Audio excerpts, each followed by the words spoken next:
Hello everyone, welcome to Khandelkar academy. इस lecture में हम मध्य प्रदेश की प्रशासनिक संरचना डिस्कस करेंगे फ्रेंड्स। इंपॉर्टेंट है, बहुत इंपॉर्टेंट। एमपीपीएससी की हम यूनिट 5 डिस्कस कर रहे हैं, जिसमें हमने इसके पहले राज्य की संवैधानिक व्यवस्था डिस्कस किए हैं। राज्यपाल, मंत्रिमंडल और विधानसभा और उच्च न्यायालय डिस्कस कर चुके हैं। आप हमारे चैनल में प्लेलिस्ट बनी हुई है, उसमें जाएं और सारे लेक्चर आसान तरीके से देख सकते हैं। इस लेक्चर में हम मध्य प्रदेश की प्रशासनिक संरचना डिस्कस करेंगे। मध्य प्रदेश की प्रशासनिक संरचना कैसी है, जिसमें राज्य सचिवालय, मंत्रिपरिषद और मुख्यमंत्री के बारे में डिस्कस करेंगे। तो आइए शुरू करते हैं, ज्यादा बातें और ज्यादा देरी ना करते हुए काम की बातें।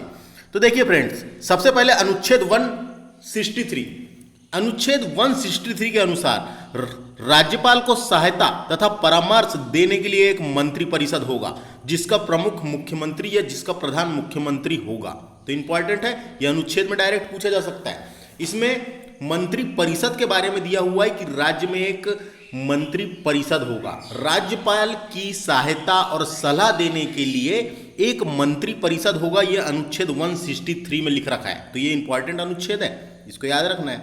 इसके बाद आता है अनुच्छेद 164 के अनुसार राज्यपाल विधानसभा में बहुमत प्राप्त दल के नेता को मुख्यमंत्री के रूप में नियुक्त करता है।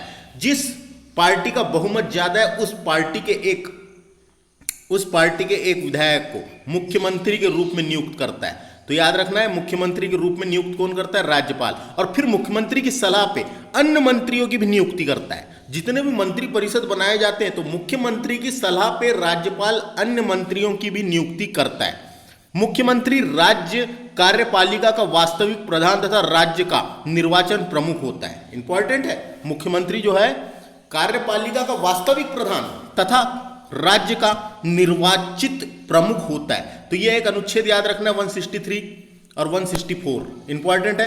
164 में क्या दिए रखा है? मंत्रियों के बारे में अन्य उपबंध इस अनुच्छेद में लिख रखे हैं। और 163 में तो लिख रखा है राज्यपाल की सहायता और सलाह देने के लिए एक मंत्री परिषद होगा, जिसका प्रमुख मुख्यमंत्री होगा। तो ये दो अनुच्छेद इंपॉर्टेंट है। अब मंत्रियों का चयन कैसे होगा, ये इंपॉर्टेंट है। तो ये याद रखना है, मंत्रियों का चयन कैसे होगा। तो देखिए, जब मंत्री परिषद बनाए जाएंगे तो कितने मंत्री बनेंगे, इसकी जानकारी होना जरूरी है। तो देखिए, 91वें संविधान संशोधन 2003 के द्वारा 91वां संविधान संशोधन किया गया था 2003 के द्वारा। अनुच्छेद 164 में यह प्रावधान किया गया कि मंत्री परिषद के सदस्यों की संख्या निचला सदन यानी प्रदेश में निचला सदन विधानसभा कहलाता है। तो मंत्री परिषद के सदस्यों की संख्या, निचले सदन यानी विधानसभा होता है, लेकिन यहां पे तीनों सदन की बात की गई है। लोकसभा, राज्यसभा और विधानसभा की कुल संख्या का 15% से अधिक नहीं हो सकता। ये याद रख लेना है आपको, गांठ बांध के। 15% से अधिक नहीं हो सकता, होना चाहिए। परंतु राज्य के मुख्यमंत्री सहित मंत्रियों की कुल संख्या 12 से कम भी नहीं होना चाहिए। तो ये याद रखना है, मुख्यमंत्रियों की संख्या 12 से कम भी नहीं होना चाहिए और 15% से अधिक नहीं होना चाहिए। तो 15% कैसे निकालेंगे ये? जैसे अपने यहां कितनी सीट है फ्रेंड्स? अपने यहां 230 सीट है। तो अपने यहां 230 सीट है का 15% देखा जाए, 15%। तो 230 का 15% अगर निकाला जाए तो कितना आएगा? 34.5, यानी 34 मंत्री बन सकते हैं। सिर्फ 34 मंत्री बना सकते हैं, इसके ऊपर मंत्री नहीं बना सकते। तो ये समझ में आया आपको? ये 34 में पूरे तीनों मंत्री आ जाएंगे, कैबिनेट के, राज्य के, स्वतंत्र प्रभार वाले। तो ये हर जगह किया गया है। हर जगह का मतलब जितनी भी आपकी राज्य की विधानसभा सीटें होगी, और जैसे केंद्र में भी वैसे ही रखा गया, कितनी लोकसभा सीटें उसका ही 15% मंत्री बन सकते हैं। पूरे भारत में जितनी भी लोकसभा सीटें रहती है उसका ही 15% बन सकते हैं। वैसे ही राज्य में भी यह संशोधन किया गया कि 15% से अधिक नहीं होना चाहिए कुल संख्या। तो ये आपको समझ में आ गया, ये आ सकता है। मंत्रियों का चयन कैसे होता है? तो 91वें संविधान संशोधन 2003 के द्वारा अनुच्छेद 164 में यह प्रावधान किया गया है कि मंत्री परिषद के सदस्यों की संख्या लोकसभा, राज्यसभा और विधानसभा की कुल संख्या का, यहां पे देखो क्या बात की गई है, लोकसभा की, विधानसभा की, राज्यसभा की और विधानसभा की कुल संख्या की बात की गई है। मैंने अभी आपको एग्जाम्पल देके 230 का बताया था, है ना, 15%। तो ये आप समझ में आ गया, से अधिक नहीं होनी चाहिए। परंतु किसी राज्य के मुख्यमंत्री सहित मंत्रियों की कुल संख्या 12 से कम भी नहीं होना चाहिए। समझ में आ गया। आगे बात करेंगे अब मुख्यमंत्री एवं अन्य मंत्रियों की योग्यता। तो इनकी क्या योग्यताएं रखी गई है? तो संविधान में मंत्रियों की और नेताओं से संबंधित प्रावधान अनुच्छेद 164 के चौथे में 164 के चौथे में दिए गए हैं, जिसमें यह कहा गया है कि कोई भी मंत्री निरंतर 6 माह तक राज्य के विधानमंडल का सदस्य नहीं है। इस अवधि की समाप्ति पर मंत्री नहीं होगा। अगर मंत्री बनना है तो 6 माह, अगर मंत्री बनना है तो 6 माह तक आपको विधानमंडल का सदस्य होना जरूरी है। अगर विधानमंडल का सदस्य नहीं रहे तो उसको मंत्री नहीं बना सकते। तो ये एक गाइडलाइन है जिसे कहा गया है कि कोई मंत्री निरंतर 6 माह तक राज्य के विधानमंडल का सदस्य नहीं है तो इस अवधि की समाप्ति और मंत्री नहीं होगा। तो समझ में आया। मंत्री एवं मंत्रियों द्वारा शपथ। तो किसी मंत्री द्वारा अपने पद ग्रहण करने से पहले राज्यपाल संविधान की अनुसूची तीसरी अनुसूची जो है संविधान की, उसमें शपथ का उल्लेख किया गया है। तो उसके तहत उसमें दिए गए प्रावधान प्रारूपों के अनुसार अपने पद की कर्तव्य पालन तथा गोपनीयता की शपथ दिलाता है। कौन दिलाता है? राज्यपाल। तो समझ में आया आपको? अनुसूची 3 में दिए गए प्रारूपों के अनुसार उसके पदों की कर्तव्य पालन तथा गोपनीयता की शपथ दिलाता है। संविधान की अनुसूची 3 में शपथ का उल्लेख किया गया है। तो ये समझ में आया। अब बात करेंगे विधान परिषद का गठन कब होता है। तो अपने मध्य प्रदेश में विधान परिषद है ही नहीं, अपने विधानसभा है सिर्फ। तो देखिए राज्य मंत्री परिषद में मंत्रियों की 3 श्रेणी होती है। एक तो होते हैं कैबिनेट मंत्री, मंत्रिमंडल के सदस्य होते हैं। ये जो कैबिनेट मंत्री होते हैं मंत्रिमंडल के सदस्य होते हैं। एक होते हैं राज्य मंत्री और एक होता है स्वतंत्र प्रभार वाले मंत्री। तो इनको एक एक करके बारी बारी से डिस्कस करते हैं। सबसे पहले बात करेंगे कैबिनेट मंत्री के। सबसे महत्वपूर्ण मंत्री होते हैं कैबिनेट मंत्री, क्योंकि कैबिनेट के द्वारा ही सामूहिक रूप से शासन की नीति का निर्धारण किया जाता है। दूसरे स्तर पर राज्य मंत्री होते हैं जो कैबिनेट मंत्री के कार्यों की सहायता प्रदान करने के लिए बनाए जाते हैं। राज्य मंत्री कैबिनेट मंत्री की सहायता के लिए बनाए जाते हैं, प्रदान करते हैं। तीसरे श्रेणी के राज्य मंत्री होते हैं जो स्वतंत्र प्रभार वाले होते हैं, जो कि कैबिनेट मंत्री के अधीन न होकर स्वतंत्र रूप से किसी विभाग का दायित्व संभालते हैं। कैबिनेट मंत्री के अधीन नहीं होते लेकिन स्वतंत्र रूप से किसी विभाग का दायित्व संभालते हैं, जो भी विभाग उन्हें दिया गया है। मध्य प्रदेश में मुख्यमंत्री की सलाह पर राज्यपाल द्वारा एक जनजाति कल्याण मंत्री की नियुक्ति का विशेष प्रावधान किया गया है। तो मध्य प्रदेश में मुख्यमंत्री सलाह देता है, मुख्यमंत्री की सलाह पर राज्यपाल करता है एक जनजाति कल्याण मंत्री की नियुक्ति का विशेष प्रावधान किया गया है। तो एक ऐसा मंत्री बनाया जाता है, जनजाति कल्याण विभाग कल्याण मंत्री भी बनाया जाता है। अब बात करते हैं नेक्स्ट, वेतन एवं भत्ते। तो मुख्यमंत्री व अन्य मंत्रियों के भत्ते राज्य के विधानसभा द्वारा समय समय पर निर्धारित किए जाते हैं, किंतु अनुच्छेद 164 के 5 के अनुसार। देखिए एक अनुच्छेद के अंदर भी कई पार्ट होते हैं, 1, 2, 3, 4। तो 5 में यहां लिखा है 5 के अनुसार जब राज्य का विधानमंडल इस संबंध में उपबंध नहीं करता तब तक मंत्रियों के वेतन भत्ते दूसरी अनुसूची में दिए गए प्रावधानों के अनुसार होंगे। तो संविधान की अनुसूची 2 में वेतन भत्ते के बारे में दिया हुआ है, वेतन के बारे में दिया हुआ है। तो अनुसूची 2 में दिए गए प्रावधानों के अनुसार होंगे। तो ये समझ में आ गया फ्रेंड्स, ये अनुच्छेद याद रखना है, ये अनुच्छेद इंपॉर्टेंट है 164 का 5। बात करेंगे मंत्री परिषद का कार्यकाल। तो देखिए यहां पे पूरी मुख्यमंत्री की सूची दी हुई है, इनका कार्यकाल दिया हुआ है, सूची दी हुई है। तो इसको आप एक बार देख लें बस। मैंने वाला लेक्चर अपलोड कर दिया हूं जिसमें पूरी मंत्रियों की विशेषताएं और उनको याद रखने का तरीका और जो परीक्षा में पूछे गए हैं उस हिसाब से क्वेश्चन बताया हूं। तो आप इसको देख लीजिए। याला लेक्चर मैंने अपलोड कर दिया हूं, इसलिए मैं इसको स्किप कर रहा हूं, आगे बढ़ रहा हूं। आप यहां देख सकते हैं, कोई दिक्कत नहीं है। वर्तमान में शिवराज सिंह चौहान है। 23/3/2020 को इनने शपथ लिए थे और उसके बाद ये 2020 में शपथ लिए। इनके पहले कमलनाथ जी थे, उसके पहले फिर शिवराज सिंह चौहान थे। शिवराज सिंह चौहान देखो 2 बार रहे हैं, ये 2 बार थे, उसके बाद कमलनाथ बने, फिर ये तो आप जानते ही। बात करेंगे अब आगे। प्रायः मंत्री परिषद का कार्यकाल 5 वर्ष का होता है, तो विधानसभा का कार्यकाल भी 5 वर्ष का ही होता है, और जो मंत्री बनेंगे विधानसभा के कार्यकाल के दौरान ही रहेंगे, इनका मतलब उनका कार्यकाल भी 5 वर्ष का ही होता है। परंतु विधानसभा में अपना बहुमत खोने के पश्चात मंत्री परिषद अपनी निर्धारित अवधि से पहले भी विघटित हो सकता है। अगर बहुमत खो दिए उनने तो मंत्री परिषद अपने आप ही खत्म हो जाएगा, जैसे कमलनाथ जी की सरकार थी जब हुआ था ना, उनने अपना बहुमत खोए तो उनका मंत्री परिषद जो था वो विघटित हो गया था, हो सकता है हो गया था।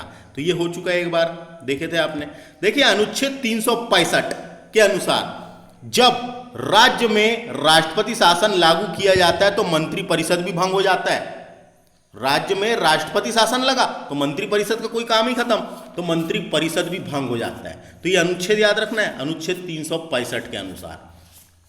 आपने पढ़ा होगा अनुच्छेद 352 पढ़ा होगा, जिसमें राष्ट्रीय आपातकाल के बारे में लिख रखा है। 356 जो है इसमें राष्ट्रपति शासन, और 360 है इसमें वित्तीय आपातकाल के बारे में। तो मध्य प्रदेश के लिए इंपॉर्टेंट है 356, जिसमें राष्ट्रपति शासन, संवैधानिक तंत्र असफल होने पर, राज्य का विफल होने पर या असफल होने पर राज्यपाल राष्ट्रपति शासन लगा सकता है। लेकिन यह अनुच्छेद 365 की बात की गई है। 65 में क्या कहा गया है, मंत्री परिषद भंग हो जाता है, तो सही बात है। मंत्रियों के अनुरोध पर भी राज्यपाल द्वारा मंत्री परिषद भंग किया जा सकता है। तो मंत्रियों अगर अनुरोध करेंगे तो मंत्रियों के अनुरोध पर भी राज्यपाल ही भंग कर सकता है, तो राज्यपाल द्वारा मंत्री परिषद भी भंग किया जा सकता है। देखिए आगे बात करेंगे, मुख्यमंत्री के कार्य और शक्तियां की बात करते हैं।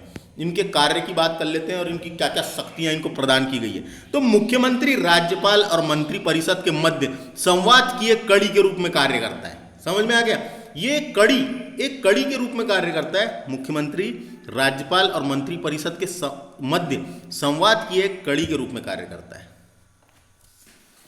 मुख्यमंत्री का यह कर्तव्य है कि राज्य के प्रशासन एवं विधान से संबंधित विषयों पर मंडी परिषद द्वारा दिए गए निर्णयों की सूचना राज्यपाल को दे। तो ये समझ में आया,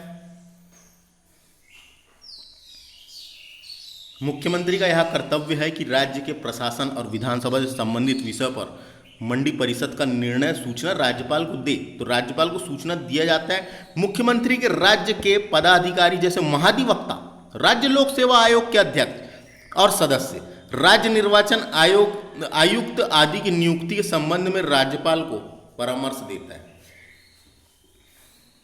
तो देखिए मुख्यमंत्री देता है परामर्श, लेकिन नियुक्ति कौन करता है, राज्यपाल करता है। तो ये याद रखना है, इंपॉर्टेंट है। मुख्यमंत्री राज्यपाल को विधानमंडल का सत्र आहूत यानी सत्र प्रारंभ करने और सत्रवासन करने यानी सत्र समाप्त करने तथा विधानसभा विघटित करने से संबंधित सलाह भी देता है। याद रखना है, मुख्यमंत्री अपने मंत्रियों के विभागों का वितरण और परिवर्तन करता है तथा मतभेद होने की किसी भी मंत्री को त्यागपत्र देने के लिए भी कह सकता है, अथवा राज्यपाल को सलाह देकर भी उसे बर्खास्त करने का परामर्श दे सकता है। तो ये सभी काम लिख रखें जो परीक्षा के हिसाब से इंपॉर्टेंट है, ये आपको तो पता ही है। अब देखते हैं मुख्यमंत्री मंत्री परिषद एवं विधानमंडल की बैठक की अध्यक्षता भी करता है। जो बैठक होती है मंत्री परिषद और विधानमंडल की, उसकी अध्यक्षता भी करता है। और वह सभी मंत्रियों को उनके कार्य में सहयोग, निर्देशन, मार्गदर्शन देता है। साथ ही उनके कार्यों का नियंत्रण भी मुख्यमंत्री करता है। ये समझ में आ गया। देखिए अब आगे बात करते हैं, मुख्यमंत्री से संबंधित विशिष्ट तथ्य दिए हुए हैं। तो ये मैंने आपको तो जब मुख्यमंत्री पढ़ाए हूं, जब बताया ही हूं, कुछ नहीं है इसमें, देख लीजिए यहाँ पे कुछ ही नहीं है। मध्य प्रदेश के प्रथम मुख्यमंत्री कौन थे, पंडित रविशंकर शुक्ल। प्रथम महिला मुख्यमंत्री उमा भारती जी थी। उमा भारती थी मुख्यमंत्री के रूप में अब सबसे कम समय का कार्यकाल किसका था, अर्जुन सिंह का। और राजा हरिश्चंद्र सिंह का कार्यकाल 13 दिन का था, जो प्रदेश के प्रथम आदिवासी मुख्यमंत्री या दलित मुख्यमंत्री थे। याद रखना है, मुख्यमंत्री अर्जुन सिंह के कार्यकाल में भोपाल गैस त्रासदी हुई थी 2-3 दिसंबर 1984 को। क्वेश्चन आता है। और महिला डकैत जो थी फूलन देवी, इनने अपना आत्मसमर्पण जब मुख्यमंत्री अर्जुन सिंह थे जब ही समर्पण किया था। तो ये भी याद रखना है, पूछे जा सकते हैं। नेता प्रतिपक्ष की बात करेंगे, नाम सुना होगा आपने। विपक्षी दल का जो नेता होता है, विपक्षी दल जिसकी पार्टी बनी हुई है, जिसकी सरकार बनी है, उसके विपक्ष में जो पार्टी है उसका जो नेता होता है, विपक्षी दल के नेता प्रमुख को नेता प्रतिपक्ष के नाम से जाना जाता है, जो सत्ता की कार्यप्रणाली पर निगरानी रखता है।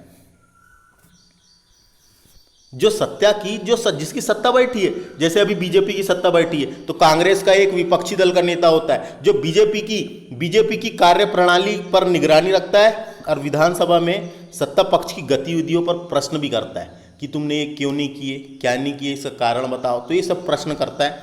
और विपक्ष अगर मजबूत है तो ही प्रश्न अच्छे उठते हैं। तो विपक्ष का मजबूत होना अच्छी सरकार चलाने के लिए बहुत जरूरी है। तो ये समझ में आया आपको। मध्य प्रदेश में विधानसभा के प्रथम नेता प्रतिपक्ष कौन थे? तो विष्णुनाथ यादव राव तामसकर, इनका नाम आ सकता है। विश्वनाथ तामसकर याद रख लेना, ये विधानसभा के प्रथम नेता प्रतिपक्ष थे, यानी विपक्ष के नेता थे। प्रथम की बात हो रही है, याद रखना है।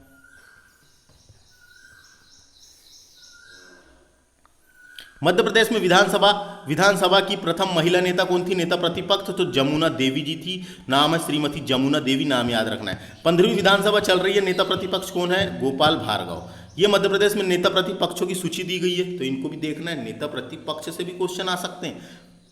एमपीपीएससी में क्वेश्चन कहीं से भी बन सकता है, वो उसने लिख दिया है साफ। मध्य प्रदेश की राज्य व्यवस्था या मध्य प्रदेश की संवैधानिक व्यवस्था पूछी जाएगी तो क्वेश्चन कैसे भी बन सकते हैं।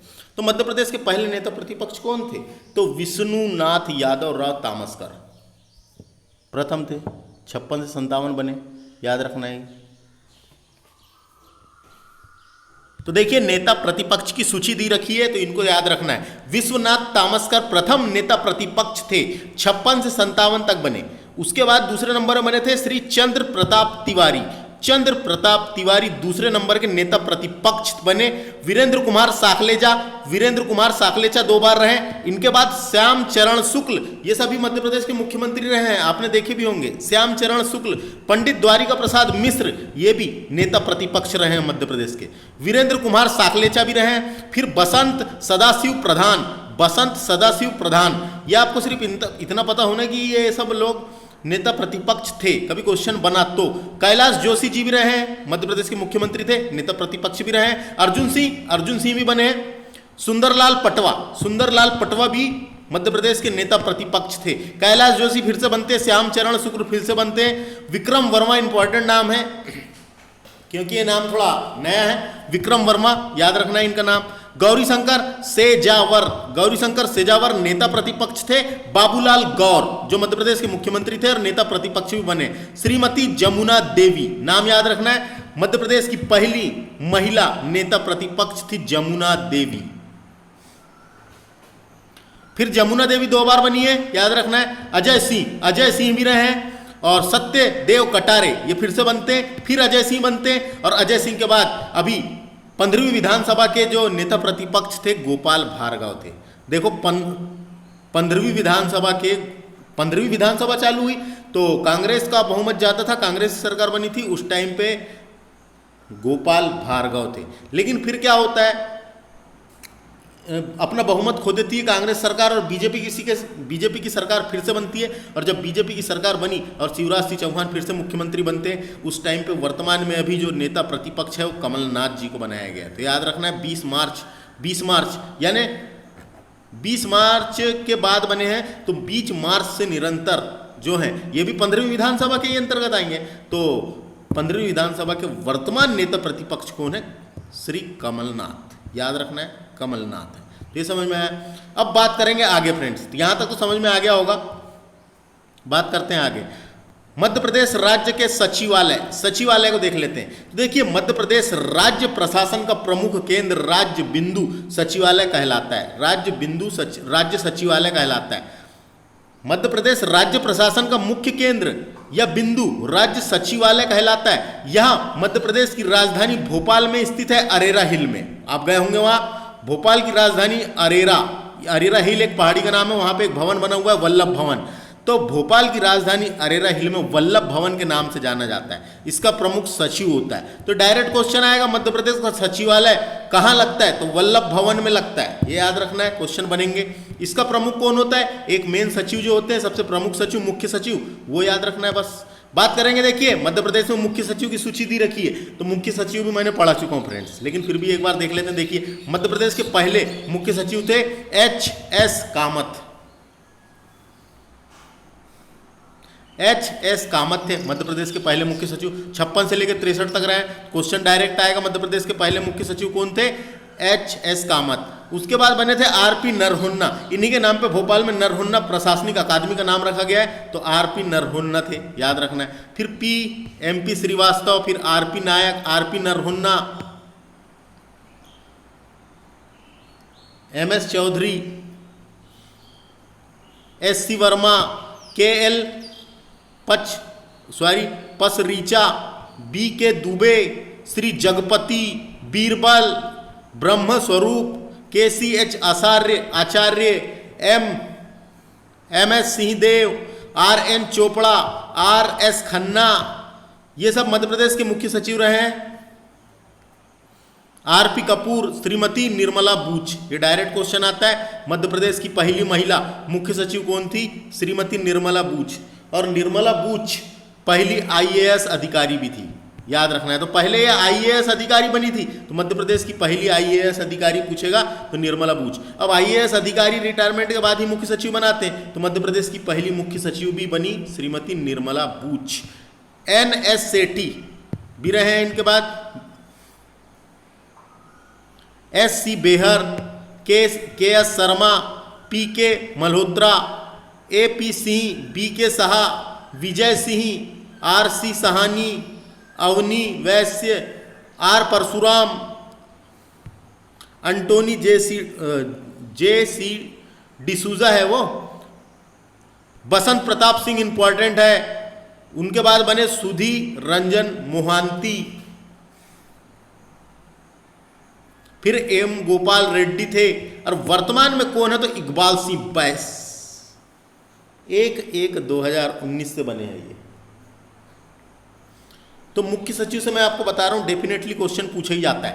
तो वर्तमान में कौन है, पहले कौन थे, पहली महिला कौन थी, ये सब याद रखना है। लेकिन वर्तमान का डायरेक्ट क्वेश्चन स्टेट लेवल की एग्जाम, कोई भी एग्जाम में पूछा जा सकता है। अगर ये बदलते हैं जब तो क्वेश्चन आने की संभावना बनी जाती है, लेकिन अगर क्वेश्चन बना तो आपको याद रखना है इकबाल सिंह बैस वर्तमान में है। इनके पहले गोपाल रेड्डी थे, M गोपाल रेड्डी। उनके पहले श्री सुधीर रंजन मोहांती थे, और उनके पहले बसंत प्रताप सिंह। तो ये पीछे के 2-4 नाम याद रखना है। आगे बात करते हैं आप। प्रशासनिक रूप से मध्य प्रदेश को संभाग में, जिले में और विकासखंड और तहसील में विभाजित किया गया। मध्य प्रदेश में वर्तमान में 10 संभाग है, 52 जिले हैं,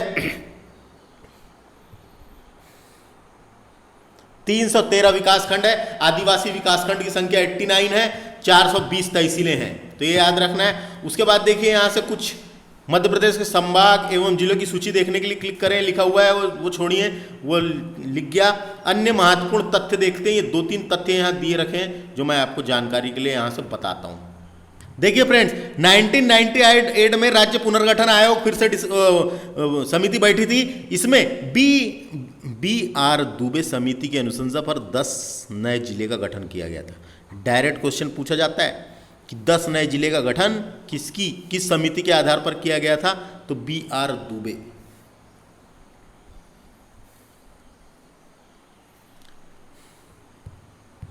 तो BR दुबे समिति की सिफारिश या अनुशंसा पर 10 नए जिले को गठन किया गया था 1998 में। अब क्या होता है, 1998 में ही फिर से सिंहदेव समिति की अनुशंसा पर 6 जिलों का गठन किया गया था। इससे क्या समझ में आया आपको, BR दुबे की अनुशंसा पर 10 और सिंहदेव की समिति की अनुशंसा पर 6। इसका मतलब 1998 में 16 जिले बने थे। समझ में आया?